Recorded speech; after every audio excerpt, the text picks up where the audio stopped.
Hello students, हैप education में आपका स्वागत है। स्टूडेंट्स, आप बिल्कुल अच्छी तरह जानते हैं मैं आपको समीकरण बता रहा हूं, समीकरण सिखा रहा हूं। लगभग मैं आपको समीकरण सिखा ही चुका हूं, लेकिन मैं आज भी कुछ आपके सामने समीकरण के सवाल लेकर आया हूं। स्टूडेंट्स, पहले मैं आपको बता दूं कि काफ़ी समय से मैं वीडियो नहीं डाल रहा हूं। स्टूडेंट्स, मैं आपको बताऊँ तो काफ़ी प्रॉब्लम है मेरे साथ भी, तो मैं इस वजह से वीडियो नहीं डाल पाया। लेकिन अब स्टूडेंट्स मैं पूरी कोशिश करूँगा कि मैं आपको वीडियो देता रहूँ। तो अब आपके सामने समीकरण का एक सवाल है, तो स्टूडेंट्स हम इसको सॉल्व करेंगे। तो स्टूडेंट्स, आप बिल्कुल अच्छी तरह जानते हैं समीकरण के सवाल कैसे करते हैं। तो पहला पॉइंट क्या था, मैंने 4 पॉइंट लिखवाए थे समीकरण को हल करने के। तो पहला पॉइंट था बटे वाली संख्या, यानी कि जो भिन्न है हम उसको हल करेंगे। तो यहाँ पर ये बटे वाली संख्या है, ये x/3 है और ये 2x/1। स्टूडेंट्स, इसके बटे में एक ही है, स्टूडेंट्स कुछ नहीं है तो एक है। तो स्टूडेंट्स हम इसको हल करेंगे सबसे पहले, यानी कि इन दोनों को हम हल करेंगे। यहाँ पर क्या हो रहा है, जोड़ हो रहा है। तो पहले हल करते हैं। कैसे हल करते थे आप स्टूडेंट? जो बटे वाली संख्या होती थी, यानी कि बटे का आपने जोड़, घटाना, गुणा, भाग पढ़ा है, सब कैसे हल करते थे? एलसीएम लेते थे सबसे पहले। तो यहाँ पर 3 है इसके बटे में, इसके बटे में कुछ नहीं है तो 1 है। 3 और 1 का एलसीएम क्या हो जाएगा? 3 ही हो जाएगा। तो हम यहाँ पर 3 लिख देंगे। स्टूडेंट्स, इसके बटे में 1 लिखने की ज़रूरत नहीं है। जब स्टूडेंट्स आपको पता ही है यहाँ पर 1 है तो लिखने की कोई ज़रूरत नहीं है। 3 और 1 का एलसीएम 3 हो गया। अब क्या करेंगे, 3 से इसमें भाग लगाएंगे। 3 एकम 3, एक बार गया। अब स्टूडेंट्स एक बार गया तो 1 की गुणा किस में करेंगे? 1 की गुणा करेंगे x में। तो 1 की गुणा x में करेंगे तो यहाँ पर x ही आ जाएगा, क्योंकि 1 से गुणा करने पर कोई इफेक्ट नहीं पड़ेगा। तो स्टूडेंट्स यहाँ पर प्लस है तो यहाँ पर प्लस लगाएंगे। इसके बटे में 1 है, 1 से 3 में भाग देंगे। 1 तिया 3, 3 बार गया। अब 3 की हम 2x में गुणा करेंगे। क्या करेंगे स्टूडेंट्स? 3 की गुणा 2x में, यानी कि एक तरीक़ा से 3 की गुणा हम किस में कर रहे हैं? 2x में। गुणा करना आप बिल्कुल अच्छे से जानते हैं। आप यदि प्लेलिस्ट में दी गई वीडियोस को शुरू से देख रहे हैं तो आपको बिल्कुल भी इस सवाल में प्रॉब्लम नहीं होगी। तो 3 की गुणा 2x में करेंगे तो यहाँ पर आ जाएगा 3 दूनी 6x। तो यहाँ पर बराबर का चिन्ह लगाएंगे, बराबर में 14 है, 14 लिखेंगे। स्टूडेंट्स, आप बिल्कुल अच्छे से समझ रहे हैं। अब यहाँ पर क्या करना है? अब स्टूडेंट्स यहाँ पर मैंने जो पॉइंट लिखवाए थे, 4 पॉइंट लिखवाए थे। पहला पॉइंट था बटे वाली संख्या को हल करना, तो हमने उसको यहाँ पर हल कर दिया है लगभग। अब यहाँ पर केवल क्या करना है, 6x को हमें x में जोड़ना है, क्योंकि यहाँ पर चर x है, यहाँ भी चर x है। तो बिल्कुल दोनों जुड़ जाएंगे, सेम चर जुड़ जाते हैं, बिल्कुल आप अच्छे से जानते हैं। तो 6x और 1x यानी कि 7x बटे में क्या है? 3 बराबर 14। अब स्टूडेंट्स यहाँ पर अब इसको हम हल नहीं कर सकते, ना ही यहाँ पर कुछ हल हो सकता है। तो अब क्या करेंगे? दूसरा पॉइंट क्या था? विरज गुणा करना, यानी कि तिरछी गुणा करना। तो हम तिरछी गुणा करेंगे, यानी कि इसके बटे में कुछ नहीं है तो 1 है। अब यहाँ पर 1 चाहें तो लिख भी सकते हैं, नहीं भी स्टूडेंट्स, पर हमें पता है तो 1 लिखने की कोई ज़रूरत नहीं है। 1 की गुणा 7x में करेंगे तो 7x लिख देंगे, बराबर 14 की 3 में गुणा करेंगे तो यहाँ पर क्या आएगा? 14 3 42 आ जाएगा। अब स्टूडेंट्स क्या करेंगे यहाँ पर? स्टूडेंट्स फिर तीसरा पॉइंट क्या था? तीसरा पॉइंट था स्टूडेंट चर संख्या को एक तरफ करना और अचर संख्या को एक तरफ करना, यानी कि पक्षांतर करना। अब स्टूडेंट्स यहाँ पर चर तो एक तरफ ही है 7x और अचर एक तरफ ही है 42। तो अब क्या करेंगे, केवल यहाँ पर हम x का मान निकालेंगे। तो x बराबर क्या हो जाएगा? 42/7, 7 6 42, यानी कि x बराबर यहाँ पर 6। तो ये क्या है स्टूडेंट्स? हमारा ये आंसर है। तो स्टूडेंट्स आप बिल्कुल अच्छी तरह समझ गए होंगे। तो स्टूडेंट्स चलते हैं फिर दूसरे सवाल पर। तो स्टूडेंट्स आपके सामने दूसरा सवाल है। स्टूडेंट्स, इस सवाल की शुरुआत करने से पहले मैं आपको बता दूं, यहाँ पर स्टूडेंट्स कभी तो कुछ आवाज़ आ जाती है बैकग्राउंड में, कभी कुछ आ जाती है आवाज़। तो स्टूडेंट्स आप इन आवाज़ों पर ध्यान ना दीजिए, केवल सवाल पर फोकस कीजिए और वीडियो का मज़ा लीजिए। स्टूडेंट्स आवाज़ तो देखो यहाँ पर आती रहती है, कभी कोई बोल जाता है, कभी क्या आवाज़ आ जाती है, कभी क्या। तो स्टूडेंट्स आप केवल सवाल पर ध्यान दीजिए। तो यहाँ पर क्या करेंगे, यहाँ पर 3 और 5 का एलसीएम लेंगे। बिल्कुल यहाँ पर एलसीएम 15 ही आएगा। अब स्टूडेंट यहाँ पर मैं एलसीएम लेकर नहीं बताऊँगा, फिर क्या फ़ायदा स्टूडेंट्स मेरा बिल्कुल बेसिक से बताने का। आपको यदि कोई भी प्रॉब्लम है थोड़ी बहुत भी, तो आप प्लेलिस्ट में दी गई पहली वीडियो से देखना स्टार्ट कीजिए, आपको बिल्कुल अच्छी तरह समझ में आ जाएगा। तो स्टूडेंट यहाँ पर क्या आया? 15। 3 से 15 में भाग लगाएंगे। 3 पंजे 15, 5 बार गया। 5 की गुणा करेंगे x में, 5 की गुणा करेंगे हम x में। तो 5 की x में करेंगे, यहाँ पर 5x आएगा, प्लस 5 तिया 15, 3 के x में गुणा करेंगे 3x आएगा, बराबर यहाँ पर कितना है? 40। अब क्या करेंगे, ये दोनों जुड़ जाएंगे, 5 3 8x बटे में क्या है? 15, बराबर में क्या है? 40। अब स्टूडेंट्स इसके बाद क्या करना है आप बिल्कुल अच्छी तरह जानते हैं। दूसरा पॉइंट क्या था, विरज गुणा करना यानी कि तिरछे गुणा करना। तो करते हैं यहाँ पर इसके बटे में 1 की गुणा 8 में करेंगे तो यहाँ पर 8x बराबर 15 की गुणा करेंगे 40 में। तो यहाँ पर गुणा करने का सिंपल तरीका ये है, 15 की 4 में गुणा करेंगे, 15 चौका 60 और यहाँ पर 0 है तो 0 लगा देंगे।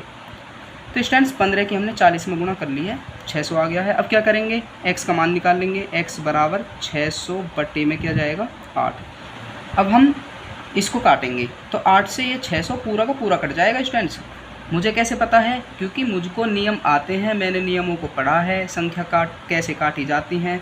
तो मैं आपको भी बता दूं, यदि आपको भी संख्या काटने में प्रॉब्लम हो रही है, थोड़ी बहुत भी प्रॉब्लम हो रही है, तो आप प्लेलिस्ट में दी गई पहली वीडियो से देखना स्टार्ट कीजिए, तभी आपको समझ में आने लगेगा। तो यहाँ पर 8 से काट देते हैं, तो 8 से यहाँ पर काटते हैं, 8 पंजे 40, 8 छः 48, 8 सत्ते 56। तो यहाँ पर कितने बचेंगे, 60 में 56 के 4 बचेंगे, 40 हो जाएगा, 8 पंजे 40। तो यहाँ पर कितना आ गया, x बराबर 75। तो 75 यहाँ पर आंसर है। तो स्टूडेंट्स आप बिल्कुल अच्छी तरह समझ रहे होंगे। तो चलते हैं अब हम तीसरे सवाल। तो आपके सामने ये सवाल है, देखो देखने में ये बड़ा लग रहा है लेकिन ये बड़ा नहीं है, आसानी से हो जाएगा। तो पहला पॉइंट क्या था, बटे वाली संख्याओं को सॉल्व करना। तो यहाँ पर ये बटे की हैं स्टूडेंट्स, इसके बटे में 3 है और इसके बटे में कुछ नहीं है तो 1 है, और यहाँ पर ये है ही। तो हम इनको सॉल्व करेंगे यहाँ पर और यहाँ पर इनको सॉल्व करेंगे। तो सॉल्व क्या करेंगे, सबसे पहले यहाँ पर क्या हो रहा है स्टूडेंट्स, यहाँ पर 2 की गुणा इसमें हो रही है, तो पहले 2 की गुणा ही कर लेते हैं और बाद में देखेंगे। 2 की गुणा x में करेंगे, यहाँ पर कितना हो जाएगा 2x। 2 की -2 में करेंगे तो यहाँ पर माइनस का 2 दूनी 4 आ जाएगा। अब बटे में यहाँ पर 3 है ही तो 3 लिख देंगे, माइनस का 2 बराबर में यहाँ पर क्या हो रहा है स्टूडेंट्स, यहाँ पर तो हम क्या करेंगे, यहाँ पर तो स्टूडेंट्स गुणा वगैरह तो कुछ हो नहीं पा रही इसकी तरह। तो यहाँ पर 2 और 4 का हम क्या लेंगे, एलसीएम लेंगे। तो 2 और 4 का हम यहाँ पर एलसीएम ले लेंगे, 4 आ गया। तो 2 से 4 में भाग लगाएंगे, 2 दूनी 4, 2 बार गया। तो अब क्या करेंगे, 2 की गुणा हम किस में करेंगे स्टूडेंट, 2 दूनी 4, 2 की गुणा हम किस में करेंगे, x+3 में। 2 की गुणा हमें किस में करनी है, x+3 में। स्टूडेंट्स हम डायरेक्ट गुणा नहीं करेंगे, इस प्रकार लिख देंगे। स्टूडेंट लिखने से बहुत आसान पड़ेगा और बहुत अच्छे से समझ में भी आएगा। तो अब यहाँ पर माइनस है तो माइनस लगाएंगे, 4 से 4 में भाग लगाएंगे, 1 बार जाएगा, 4 एकम 4। अब स्टूडेंट्स हमें 1 की गुणा करनी है 3x + 1 में। तो स्टूडेंट्स यहाँ पर 3x प्लस, अब स्टूडेंट्स वैसे 4 एकम 4 यानी कि 1 की गुणा हम 3x + 1 में करेंगे तो यहाँ पर 3x + 1 ही आ जाएगा।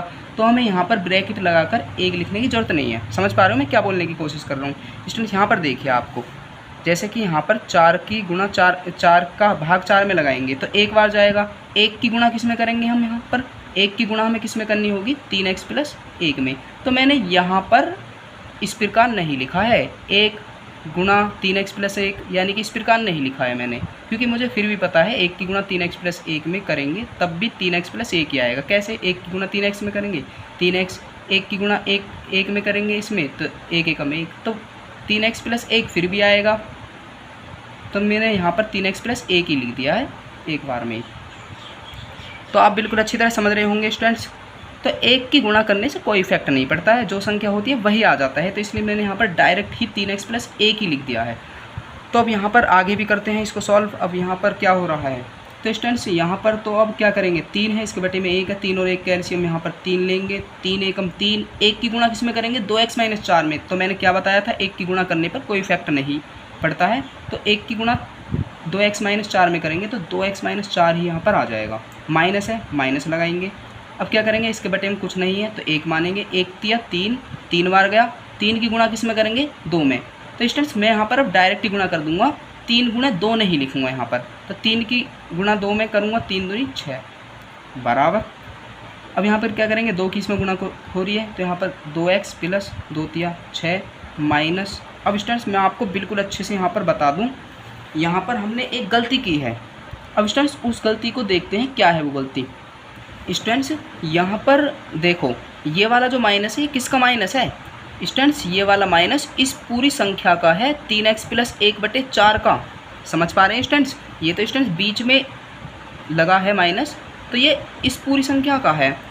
अब स्टूडेंट्स ये वाला माइनस कौन सा है स्टूडेंट्स, ये वाला माइनस ये ही है, ये दोनों एक ही माइनस है, यानी कि ये वाला माइनस हमने यहाँ पर लिया है। जब स्टूडेंट्स ये वाला माइनस इस पूरी संख्या का है तो ये वाला माइनस भी हमें इस पूरी संख्या का दिखाना होगा। अब स्टूडेंट्स यहाँ पर देखने में कैसा लग रहा है, देखने में स्टूडेंट्स यहाँ पर ऐसा लग रहा है केवल ये माइनस 3x का है, क्योंकि 3x के आगे ही तो है ये माइनस, लेकिन हमें ये माइनस इस पूरे का दिखाना होगा। तो क्या करेंगे, यहाँ पर ब्रैकेट लगाएंगे स्टूडेंट्स, आप बिल्कुल अच्छे से जानते हैं यदि आप पिछली वीडियोस देख रहे हैं तो। अब क्या करेंगे, यहाँ पर स्टूडेंट्स माइनस की गुणा करेंगे इस 3x + 1 में। जैसे 2 की हमने इसमें गुणा कर ली, 2 की हमने इसमें गुणा करी है तो ये आ गया। अब माइनस की गुणा करेंगे इसमें, तो माइनस का 3x माइनस प्लस माइनस 1 आएगा यहाँ पे, बटे में क्या है स्टूडेंट्स 4। तो अब आगे सॉल्व करते हैं इसे। तो यहाँ पर 2x ऐसा का ऐसा ही रहेगा, तो ये दोनों जुड़ जाएंगे, 6 4 माइनस का 10 आएगा बटे में 3, बिल्कुल अच्छे से आपको आता है। तो यहाँ पर 2x प्लस का है, 3x माइनस का है, घट जाएंगे, 3 में से 2 गए, 1 आएगा, 1 लिखने की जरूरत नहीं होती है, तो यहाँ पर माइनस का x ही लिख देंगे।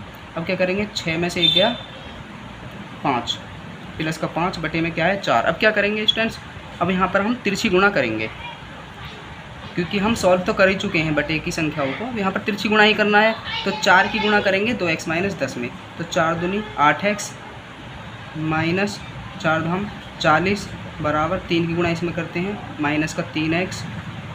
तो यहाँ पर क्या आएगा, 3 की गुणा 5 में करते हैं, 3 पंजे 15। अब क्या करना है स्टूडेंट्स, अब हम करेंगे चर को एक तरफ, अचर को एक तरफ। उसको स्टूडेंट्स पक्षांतर करना भी बोलते हैं, तो हम इनको पक्षांतर करते हैं, यानी कि चर एक तरफ अचर एक तरफ। तो 8x यहीं पर लिख लेंगे, माइनस का 3x इधर आएगा, प्लस का 3x हो जाएगा बराबर प्लस 15 वहीं पर रहेगा स्टूडेंट्स, तो 15 को हमने यहीं पर लिख लिया है। अब स्टूडेंट्स आगे प्लस लगाने की ज़रूरत नहीं है, माइनस का 40 इधर जाएगा, प्लस का 40 हो जाएगा, 8 और 3 11x हो जाएगा बराबर में 40 और 15 55। अब क्या करेंगे स्टूडेंट्स यहाँ पर, यानी कि x का मान निकालेंगे, तो x बराबर क्या आ जाएगा 55 बटे 11, 11 से 5 55, यानी कि यहाँ पर कितना आया x बराबर 5। तो ये क्या है, ये आंसर ही तो है। तो स्टूडेंट्स आप बिल्कुल अच्छी तरह समझ रहे होंगे। तो यहाँ पर आप देख पा रहे हैं स्टूडेंट्स हमने इस सवाल को किस प्रकार किया है। तो स्टूडेंट्स चलते हैं फिर अगले सवाल। तो स्टूडेंट्स आपके सामने चौथा सवाल है, तो करते हैं इसको। स्टूडेंट्स यहाँ पर क्या करेंगे, 5 और 1 का एलसीएम 5 ही आ जाएगा, 5 एकम 5, 1 की गुणा इसमें करेंगे यही आ जाएगा, माइनस 1 पंजे 5, 5 बार गया तो 25 पंजे 125 बराबर 7 और 3 का एलसीएम 21 आएगा, 7 या 21, 3 की गुणा करेंगे x + 3 में। तो यहाँ पर 3 की गुणा x + 3 में डायरेक्ट नहीं करेंगे, कभी 3 की गुणा x + 3 में ऐसे कर दें, 3 की गुणा x में करेंगे 3x, 3 की 3 में करेंगे 9 लिख दें, वैसे वो भी ठीक है, लेकिन आप इस प्रकार करें तो बेहतर रहेगा। कैसे, 7 या 21, 3 बार गया, तो यहाँ पर 3 की गुणा x + 3 में इस प्रकार दिखा देंगे कि 3 की गुणा इसमें हो रही है, माइनस। अब क्या करेंगे, 3 7 21, अब 7 की गुणा करेंगे 2x - 3 में, 7 की गुणा किस में करेंगे 2x - 3 में। तो अब क्या करना है स्टूडेंट्स, अब यहाँ पर क्या करेंगे, 3x ऐसा का ऐसे ही लिख देंगे, ये दोनों जुड़ जाएंगे, माइनस का 130 हो जाएगा बटे में 5 बराबर 3 की इसमें गुणा करेंगे 3x + 3 × 9, माइनस 7 की इसमें गुणा करेंगे, माइनस 7 दूनी 14x माइनस माइनस प्लस 7 या 21 बटे में क्या है 21। तो क्या करेंगे यहाँ पर, तो अब कुछ नहीं हो सकता, तो ये ऐसा का ऐसे ही लिख देंगे यहाँ पर बराबर क्या करना है यहाँ पर, तो 3x 14x घट जाएंगे, 14 में से 3 गए, माइनस का यहाँ पर आएगा 11x, ये दोनों जुड़ जाएंगे 21 9 30 बटे में 21, तिरछी गुणा करेंगे 21 3 63x माइनस 21 की 130 में गुणा करेंगे, 21 की 0 में करेंगे 0 आएगा, 21 3 63 की 3 हासिल 6, 21 एकम 21 और 6 27 बराबर 5 की इसमें गुणा करेंगे 11 पंजे 55, माइनस का 55x प्लस 5 तिया 15। ठीक है, पक्षांतर करेंगे 63x, ये इधर आएगा प्लस का 55x बराबर 150, ये इधर जाएगा प्लस का हो जाएगा, दोनों जुड़ जाएंगे, 5 और 3 8, 5 और 6 11, ये आ गया यहाँ पर बराबर, ये दोनों भी जुड़ जाएंगे 0 0 0, 3 और 5 8, 7 और 1 8, 2 का 2 ही रहेगा यहाँ पर। अब यहाँ पर x का मान निकालेंगे, तो x बराबर क्या हो जाएगा 28 80 बटे में जाएगा 118। तो स्टूडेंट्स अब हम इसको काटते हैं यहाँ पर। स्टूडेंट्स आपको बिल्कुल अच्छी तरह आता है, तो यहाँ पर स्टूडेंट्स ये है, तो अब इसे कैसे करेंगे, तो यहाँ पर सबसे पहले हम इसे 10 से काट कर देखते हैं। स्टूडेंट वैसे तो ये 2 से कट रही है, लेकिन मैं चाहता हूँ इसको बड़ी संख्या से काटना। अगर जब बड़ी से नहीं कटेगी फिर तो 2 से काट ही देंगे हम इसको। पहले हम 10 से देखते हैं, तो 10 से तो ये कटेगा नहीं क्योंकि इसमें 10 का रोल ही नहीं लग रहा। फिर 9 से देखेंगे, तो 9 के लिए क्या था, हम जोड़ देखते थे, तो 8 और 1 9 और 1 10, 9 से भी नहीं कटेगा। 8 से, तो देखते हैं 8 से कटेगा या नहीं, तो देख लेते हैं स्टूडेंट्स। 8 के लिए वैसे लास्ट के 3 अंक देखते थे, अगर 3 अंक लास्ट के कट रहे हैं तो वो 8 से पूरी संख्या कट जाती। जैसे कि 8 के 3, इसमें देखो 3 अंक क्या है, 8 8 0, तो 8 एकम 8 8 एकम 8, 8 से 0 भी कटी जाएगी, यानी कि ये तो ऊपर वाली 8 से कट रही है। लेकिन अब नीचे वाली को और देख लेते हैं, तो ये 3 अंक की है इसमें, तो 8 एकम 8 क्या बचेंगे, 3 38 हो जाएगा। ये तो नहीं कट रही, तो स्टूडेंट्स ऊपर वाली कट रही है, नीचे वाली नहीं कट रही, तो हम इसको नहीं काटेंगे 8 से। दोनों कटनी चाहिए तभी हम काटेंगे। तो हम 7 से देख लेते हैं, तो 7 का कोई रूल नहीं बताया था मैंने, तो 7 के लिए डायरेक्ट भाग लगा कर देखते हैं। तो 7 एकम 7, यहाँ पर कितने बचेंगे, 4 48 हो जाएगा, नहीं कटेगा 7 से। तो स्टूडेंट फिर 6 से देखते हैं, तो 6 के लिए भी मैंने कोई रूल बताया नहीं था, तो 6 के लिए भी डायरेक्ट भाग ही लगा कर देखेंगे। 6 एकम 6 बचे 5, 6 से भी नहीं कटेगा ये स्टूडेंट्स। 6 के बाद 5 से भी नहीं कट रहा, ऊपर वाली कट रही है तो नीचे वाली नहीं कट रही। तो 4 से देखते हैं, 4 के लिए क्या था, 4 के लिए लास्ट के 2 अंक थे, तो 2 अंक यानी कि यहाँ पर 18, 4 से नहीं कट रहा है। तो 4 के बाद 3 से देखते हैं, 3 के लिए जोड़ 8 1 9 1 10, 3 से नहीं कट रहा स्टूडेंट्स। अब ये केवल 2 से ही कटेगा, क्योंकि 2 से ऊपर वाली भी कट रही है, लास्ट में 0 है तो 2 से कटी जाएगी। यहाँ पर 8 है तो ये भी 2 से कट जाएगी। तो ये कहने का मतलब ये हुआ, ये केवल 2 से कट रही है, तो हम इसको 2 से काट देते हैं। तो 2 से 2 पंजे 10, दूनी में 18, और यहाँ पर कैसे काटेंगे इसको, तो मैं यहाँ पर लिख देता हूँ 2 एकम 2, 2 चौक 8, 2 चौक 8, 2 से 0 में देंगे, यहाँ पर 0 ही आ जाएगा। तो यहाँ पर कितना आया, यहाँ पर आया स्टूडेंट्स x बराबर कितना आया, यहाँ पर 14 40 बटे में क्या है 59। तो यहाँ पर स्टूडेंट्स ये आंसर हो जाएगा, क्योंकि अब आगे कट ही नहीं पा रही। तो स्टूडेंट्स आप बिल्कुल अच्छी तरह समझ गए होंगे। यदि आपको यह लेक्चर पसंद आया है तो इस वीडियो को लाइक कीजिएगा, यदि चैनल पर नए हैं तो चैनल को भी सब्सक्राइब कर लीजिएगा। तो चलते हैं, फिर मिलेंगे एक ऐसी ही मज़ेदार और इंटरेस्टिंग वीडियो के साथ।